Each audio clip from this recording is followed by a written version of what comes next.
Los estibadores seguirán adelante con la huelga convocada contra el segundo decreto del Gobierno para modificar el sector de la estiba que se vota este jueves en el Congreso. La primera jornada de paro está prevista para el 24 de mayo y en total serán 8 jornadas entre mayo y junio. Los estibadores creen que este decreto no cumple con lo que prometió el ministro de Fomento, que era garantizar el empleo de los 6.000 trabajadores. El colectivo se reunirá con los diferentes grupos parlamentarios para que voten en contra del decreto el próximo jueves, pero advierten que si se aprueba habrá más días de huelga. Para hablar de este asunto tenemos al portavoz de la Coordinadora Estatal de Trabajadores del Mar, Antolín Goya. Muy buenos días. Hola, ¿qué tal? Muy buenos días. Esta vez parece que puede salir adelante el decreto. ¿Puede que cuente con los apoyos necesarios para que se apruebe?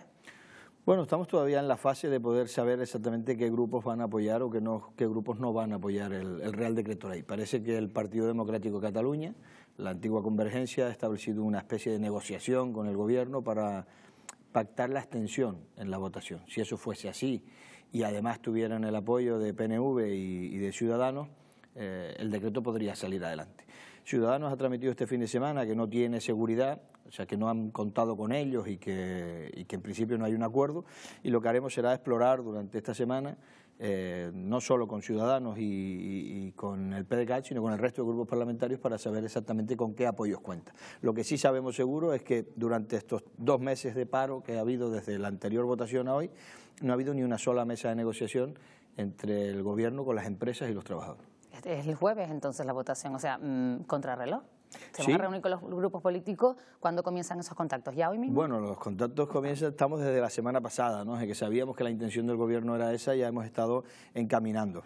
Sabemos que Coalición Canaria y Nueva Canarias se han comprometido con nosotros en mantener un no si no hay un pacto entre empresas y trabajadores que esté reflejado en el decreto. Lo mismo nos ha transmitido el Partido Socialista, lo hemos hecho con Esquerra Republicana, o sea, hemos tocado ya toda la variedad de grupos parlamentarios. Nos falta exactamente saber cuál va a ser el posicionamiento que tenga específicamente Ciudadanos en esta votación. Bueno, pues estarán pendientes de lo que opine Ciudadanos en concreto, como dice, pero parece ser que sí puede salir adelante. En caso de que salga adelante, no dudan en ir a la huelga. Esta vez es más probable que la anterior, quizás, que en febrero. Esta vez es bastante más probable, si realmente entiendo que el Ministerio, cuando ha dado para adelante a un decreto sin ningún tipo de consenso, es porque tiene los apoyos parlamentarios para poder sacarlo. Nosotros estamos absolutamente alucinando con la actitud de este Gobierno, ¿no? Por la cantidad de mentiras que ha manifestado durante todo este periodo, incluso por el objeto final, por el decreto que ha presentado, ¿no? Piensa que llevamos 4 meses oyendo decir que la multa es inminente, 4 meses en el que hubiese sido tiempo más que suficiente para sentarse, negociar y arreglar el problema. Oíamos que el primer decreto era la única forma de solucionar el conflicto. Ahora resulta que hay un segundo, o sea que se podía modificar, tal y como decíamos nosotros. Oíamos que nos iba a hacer partícipes, que nos iba a transmitir el decreto para que pudiéramos hacer aportaciones. Nos enteramos en la rueda de prensa posterior al Consejo de Ministros y recibimos el Real Decreto Ley ese mismo viernes por la tarde.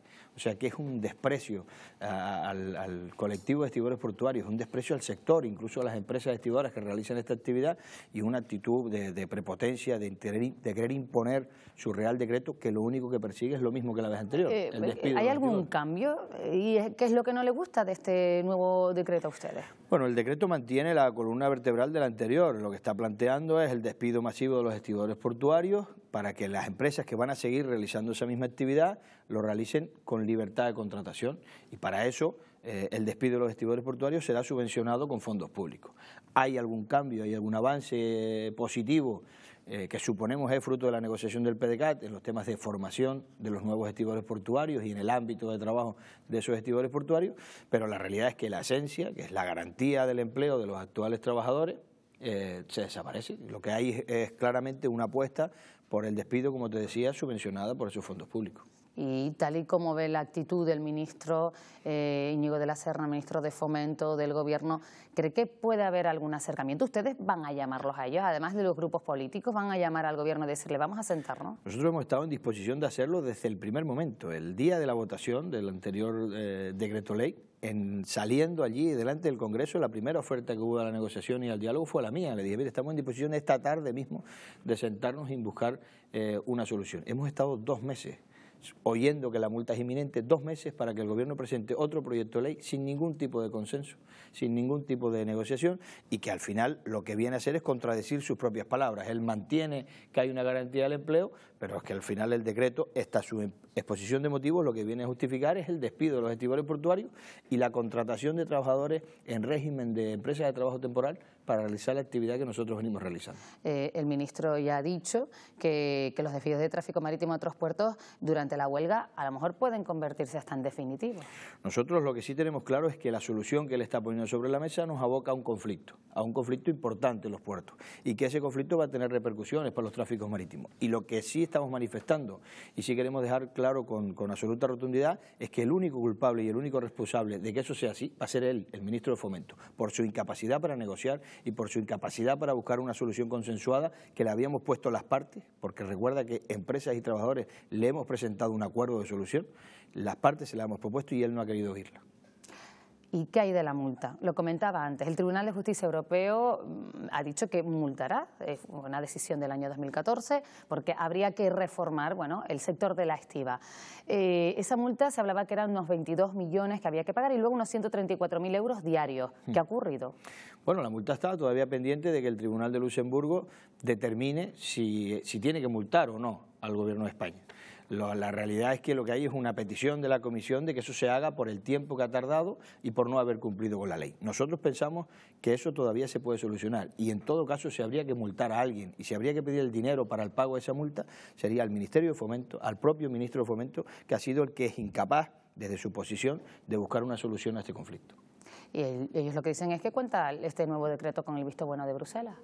Sí, igual que lo contaba el anterior, y no quiere decir que otro Real Decreto no contase con el visto bueno. La solución al conflicto, la solución al problema, pues tiene varios caminos, y él ha elegido el camino del despido de los trabajadores y el de no garantizar el empleo.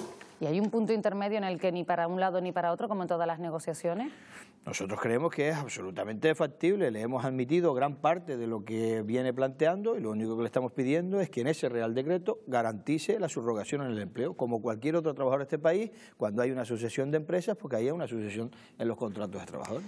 Si se ven abocados a la huelga, si ustedes deciden ir a la huelga, a partir del 24 de mayo, en ciertas jornadas, ¿cómo serían las jornadas de huelga? Bueno, la convocatoria de la huelga es exactamente igual a la que hicimos la vez anterior. Estamos teniendo ahí, el objetivo del preaviso es precisamente buscar una solución, no crear un conflicto mayor. El objetivo del preaviso es transmitir no solo a la ciudadanía, sino al resto de grupos parlamentarios que aquí hay un problema, que hay que convencer a este gobierno de que no está en una mayoría absoluta y que no puede estar en una posición dictatorial. Si llegáramos a la aplicación del preaviso, el preaviso es lo suficientemente controlado para poder garantizar 12 horas de trabajo efectivas al día, con lo que pudiéramos garantizar no solo los servicios mínimos necesarios, sino además bastante más mercancía de la que el propio servicio mínimo nos pudiera requerir, ¿no? ¿Serían días puntuales?